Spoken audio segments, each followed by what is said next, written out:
అస్మద్గురుభ్యో నమః. శ్రీమతే రామానుజాయ నమః. శ్రీ మహాలక్ష్మి అమ్మవారి జయంతి సందర్భంగా అందరికీ శుభాకాంక్షలు. ఈరోజు లక్ష్మీ అమ్మవారు పాలసముద్రం నుండి ఆవిర్భవించి శ్రీమన్నారాయణుణ్ణి వివాహం చేసుకున్నారు కాబట్టి ఈరోజు మంచి మాటగా దయాస్వరూపిణి అయిన ఆ మహాలక్ష్మి తన బిడ్డలైన మన అందరి తరపున పురుషకారం అంటే రికమెండేషన్ చేస్తుంది ఘటకురాలు వలె. భగవంతుడికి మనకు మధ్యవర్తిగా ఉండి తండ్రి అయిన ఆ శ్రీమన్నారాయణుని చెంతకు ఎలా చేరుస్తుందో తెలుసుకుందాం. లక్ష్మీదేవికి పురుషకారత్వం అనేది అసాధారణ ధర్మం, అంటే ఆమెకు మాత్రమే చెందిన ధర్మం.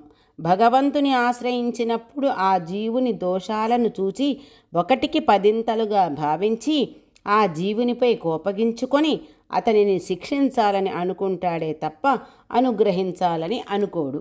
అయితే ఒక సందేహం కలుగుతుంది. ఈ జీవునికి దివ్య దంపతులు ఇద్దరితో సమానమైన సంబంధం ఉండగా జీవుడు భగవంతుని ఆశ్రయించడం కోసం పురుషకారంగా లక్ష్మీదేవిని ఆశ్రయించవలసి రావడం ఎందుకు అనే సందేహం ఏర్పడుతుంది. తల్లి కదండి, మాతృత్వం వాత్సల్యం కాబట్టి భగవంతుని వలె కాఠిన్యం మార్ధవం అనే రెండింటిని కలిగి ఉండకుండా కేవలం దయాగుణాన్ని కలిగినదై ఉంటుంది. అందుచేత ఆమెకు జీవిని దోషాలను చూసి కోపం కలిగే అవకాశం లేదు. అంతేకాదు, భగవంతుడు అంటే ఇష్టపడని వారిని కూడా ఇష్టపడేటట్లు చేయడానికి కృషి చేసే స్వభావాన్ని కలిగినది ఈ తల్లి. దోషాలు కలిగిన వారు భయపడకుండా వచ్చి ఆమెను ఆశ్రయించేటట్లుగా చాలా సౌలభ్యాన్ని కలిగినదై ఉంటారు. జీవుని దోషాలను ఒకటికి పదింతలుగా లెక్కపెట్టి కఠినమైన దండనలను విధించేవాడు కనుక దోషాలు కలిగిన జీవులు తన ముందుకు రావడానికి చాలా భయం కలిగేటట్లుగా ఉంటారు. ఈ విధంగా ఉండే భగవంతుని తగిన ఉపాయాలతో జీవుని దోషాలను చూడకుండా ఉండేటట్లు మరిపింపచేసి ఆ జీవుని భగవంతుని కలిపేదై ఉన్నందున అపరాధమే మూర్తీభవించిన ఈ జీవుడు భగవంతుని ఆశ్రయించే సమయంలో లక్ష్మీదేవిని పురుషకారంగా అంటే రికమెండ్ చేసుకోవాలి. అందుచేతనే కదా భగవంతుని ఉపాయంగా ఆశ్రయించే సమయంలో ఈమెను పురుషకారంగా పురస్కరించుకోవాలని ఉన్నది. ఈ జీవుని అపరాధాలను లెక్కపెట్టి మీరు క్షమించను అని గెంటి వేస్తే అతనికి ఇంకొక గతి ఏమైనా ఉన్నదా? ఈ జీవునికి మీకు మధ్య ఉండే సంబంధం పోగొట్టుకోవాలన్నా పోనిది. మీ సొత్తైన ఆ జీవుడిని కాపాడుకోవడం మీ అవసరమని భావించే కదా మీరు ఈ లోకంలో అవతరించి వారిని రక్షిస్తున్నారు. కాబట్టి ఇప్పుడు వీరిని రక్షించకపోతే మీ సర్వరక్షకత్వం లేకుండా పోతుంది.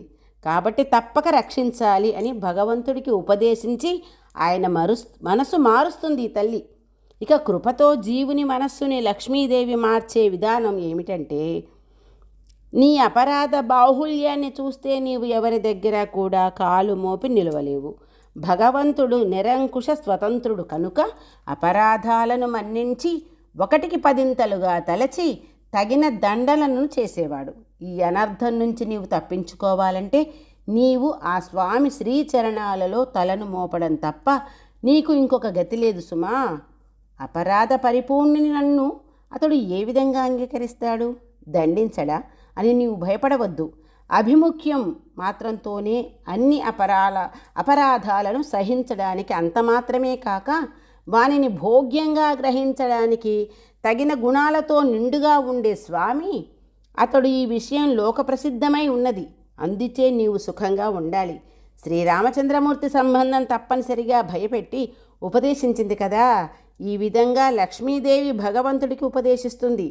కృపతో జీవుని మనస్సు సంస్కరించి వారిని ఆయన కృపకు పాత్రలను చేసే దయామూర్తి అయిన ఆ అమ్మను నచ్చే విధంగా మంచి గుణాలు కలిగి ఆ దంపతుల అనుగ్రహాన్ని పొందుదామా మరి? జై శ్రీమన్నారాయణ. అడియేన్ రామానుజదాసి.